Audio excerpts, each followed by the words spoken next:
Ako tayo noon, umuulan, dito po tayo, doon binaba yung decision ng ating Senado na i-remand yung impeachment complaint pabalik sa Senado pagkatapos po silang nagpatumpik-tumpik ng 4 na buwan. Lumabas yung galit ko. At ulit po, di ko pa po binabahagi. Medyo struggle ko pa talaga ang galit.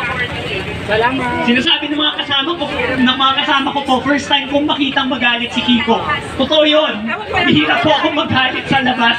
Pero sa privado ko po, struggle ko po talaga ang galit. Alam niya ng nanay ko, kaya nung nakita niya yung video, sobra siyang natakot.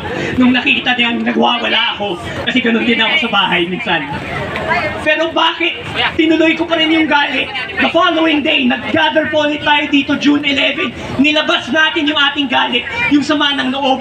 Kasi ang pinag-uusapan natin, ang kasong pinag-uusapan natin ay pagnanakaw, katiwalian, karahasan, pagpatay, at maling-mali ang mga iyon. Karapat-dapat lang na magalit ang taong bayan kay Sara Duterte sa Senado, sa Korte Suprema, at lalo na sa Presidente sa Malacanang nagsasabing hindi nakakatulong ang pananagutan sa kahit sinong Pilipino. Dapat tayong magalit! At panghuli po, yung naramdaman ko po, July 25, nilabas ng Korte Suprema yung kanilang desisyon. Nung tanghaling yun, kasama ko si Juana, nag-file kami ng motion to intervene para na mabigyan ng pagkakataon yung taong bayan para madinig yung ating hinaing, yung ating posisyon. A few hours later, lumabas yung desisyon ng Supreme Court. Nalungkot po ako noon. Ayoko nang pumangon nung umaga. Ayoko nang kumilos. Gusto ko nang mag-video game. Gusto ko mag-focus sa mga klase ko. Pero hindi.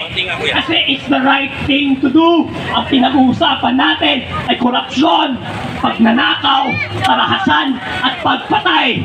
Kaya ngayong umuulan, kung aaraw bukas, kung magkaroon ng drought, by some miracle, kung magkaroon ng snow dito sa Pilipinas, tuloy pa rin ang laban natin. Maraming salamat po.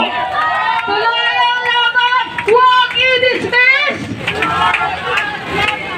Huwag i-dismiss! Tuloy ang paglilinis!